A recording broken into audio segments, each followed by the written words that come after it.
وجہ سے آج یہ دنیا قائم ہے۔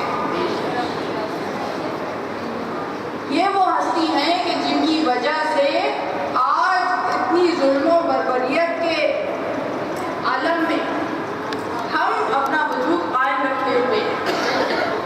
ہم اپنا وجود اپنی ہمتوں کی وجہ سے قائم نہیں رکھے ہوئے ہیں، ہم اپنا وجود اپنی طاقت کی وجہ سے قائم نہیں رکھے ہوئے ہیں۔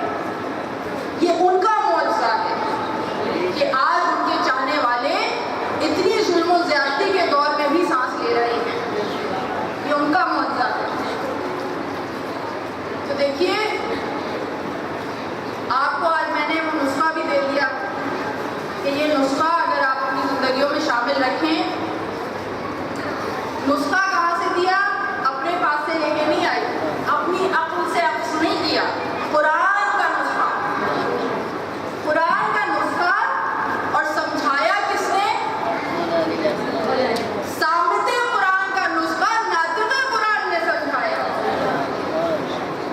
سامت قرآن کا نسخہ کہ جو ناطق قرآن نے سمجھایا، یہ نسخہ آج لے کے یہاں سے اٹھیے گا اور اس نسخے کو اپنی زندگی میں شامل کر لیجئے، تو پھر زندگی میں کوئی مسئلہ باقی نہیں رہتا۔ تو جو دعائیں مجھ سے کروائی گئی اولاد مدینہ کے لیے بھی، ان کے لیے بھی یہی نسخہ ہے۔ جس کو مالی پریشانی ہے اس کے لیے بھی یہی نسخہ ہے، جس نے گناہ بخشوانے ہیں اس کے لیے بھی یہ نسخہ ہے، جسے جنت نہریں چاہیے اس کے لیے بھی یہ نسخہ ہے، جسے اس دنیا میں نعمتیں چاہیے اس کے لیے بھی یہی نسخہ ہے۔ تو ایک جملے سے علی نے مشکل کشائی کی، ایک جملے سے۔ تو دیکھیے، علی کی ذات وہ ذات ہے، علی کا علم وہ علم ہے کہ اگر علی کا علم ہمارے پیش نظر رہے، اگر ہم علی کے علم کو سمجھ سکیں، اگر ہم علی کے علم سے تھوڑا سا بھی علم اخذ کر سکیں، تو ہم اپنے دور کے صاحب علم کہلائیں۔ کہ علی مرتضیٰ ایک مرتبہ کعبے کے سامنے موجود ہیں اور عبداللہ ابن عباس جو مفسر الامت ہیں وہ موجود ہیں۔ تو ایک مرتبہ علی مرتضیٰ نے ان سے سوال کیا کہ عبداللہ یہ بتاؤ کہ جو سورہ حمد ہے اس میں جو پہلا لفظ ہے الحمد، اس میں جو پہلا حرف ہے الف، اس کے کیا معنی ہے؟ پہلا حرف جو الف ہے اس کے کیا معنی ہے؟ تو عبداللہ ابن عباس پریشان ہو گئے۔ بھائی عبداللہ ابن عباس ایسے تو نہیں ہے کہ انہیں عربی نہ آتی ہو، عبداللہ ابن عباس ایسے تو نہیں ہے کہ انہیں قرآن نہ آتا ہو، امت کے سب سے بڑے عالم ہیں، مفسر الامت ہیں۔ پوچھا کہ الف کہ جو حرف الف ہے اس کے کیا معنی ہے؟ تو کہنے لگے کہ علی اس کے کیا معنی ہوں؟ یہ تو حرف ہے، حرف کے کیا معنی ہوں؟ علی نے مسکرا کے کہا کہ لغت میں اس کے معنی نہیں ہے، قرآن میں اس کے بھی معنی ہے، قرآن میں اس کے بھی معنی ہے۔ اور اس کے بعد علی ابن ابی طالب نے حرف الف کی تفسیر بیان کرنا شروع کی، تفسیر بیان شروع کی اور پہروں گزر گئے، پہروں گزر گئے۔ اس کے بعد علی ابن ابی طالب نے عبداللہ ابن عباس سے پوچھا کہ لفظ حرف ہا کی تفسیر بیان کرو، معنی بیان کرو، جانتے ہو اس کے کیا معنی ہے؟ کہا مولا آپ ہی بہتر جانتے ہیں۔ پھر میرے علی نے حرف ہا کی تفسیر بیان کرنا شروع کی تو پہروں گزر گئے، پہروں گزر گئے۔ اس کے بعد میم کی تفسیر بیان کرنا شروع کی، پہروں گزر گئے۔ جب دال کی تفسیر بیان کر رہے تھے یہاں تک کہ فجر کی اذان کی آواز آنے لگی، فجر کی اذان کی آواز آنے لگی۔ تو اس کے بعد میرے مولا فرماتے ہیں کہ ابھی بات مکمل نہیں ہوئی، اگر میں الحمد کی تفسیر بیان کرنا شروع کروں تو جتنے صفحات اس کے لیے چاہیے کہ جس پہ وہ تفسیر لکھی جائے، جتنے پیجز درکار ہیں، جتنے صفحات درکار ہیں، جو کاغذ درکار ہیں، اگر وہ تفسیر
کہ عالمو زکنی زکن زکا ھذا دعاء رسول اللہ.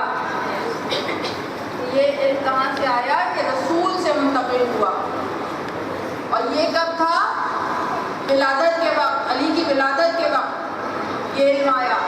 اور اس کے بعد رسول کی رحلت کے وقت علی ابن ابی طالب فرماتے ہیں کہ رسول نے مجھے علم کے 1000 باب تعلیم کیے،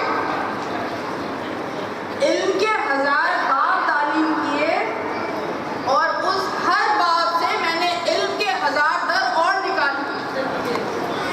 ہر باب سے علم کے 1000 در اور نکال لیے. تو یہ علی کا علم ہے. اور ہمارے ہاں علم و عقل کی بہت زیادہ اہمیت ہے. علم و عقل کی بہت زیادہ اہمیت ہے. اور علی کا علم، علی کی محبت، علی کی مودت، یہی کل سرمایہ ہے ہماری زندگی. ہماری زندگیوں کا یہی سرمایہ ہے. ہمیں جو کچھ بھی حاصل ہوا ہے زندگی میں، جو بھی فیض ہمیں حاصل ہوا ہے، چاہے وہ جسمانی فیوزات ہوں، چاہے روحانی فیوزات ہوں، وہ تمام کے تمام اس منبر کے صدقے میں حاصل ہوئے. اس منبر کے صدقے میں حاصل ہوئے. زیر سایہ منبر بیٹھ کر ہمیں جو علم حاصل ہوا ہے، اس علم کے اوپر دنیا کی تمام ذہانتیں قربان ہو جائیں، تمام فطانتیں قربان ہو جائیں. وہ علم ایسا علم ہے کہ جس پہ جتنا بھی ناز کیا جائے گا. اور ہماری زبانوں کو خاموش کرنے کی کوشش کرائی جاتی ہے، مگر یہ زبانیں خاموش نہیں ہو سکتی. جب تک ہماری جان باقی ہے، جب تک اس بدن میں حرکت باقی ہے، جب تک ہماری سانس میں سانس ہے، ہم علی کے فضائل بیان کرتے رہیں. نعرہ تکبیر، نعرہ تکبیر، نعرہ رسالت، نعرہ رسالت، نعرہ حیدری، نعرہ حیدری، نعرہ صلوات.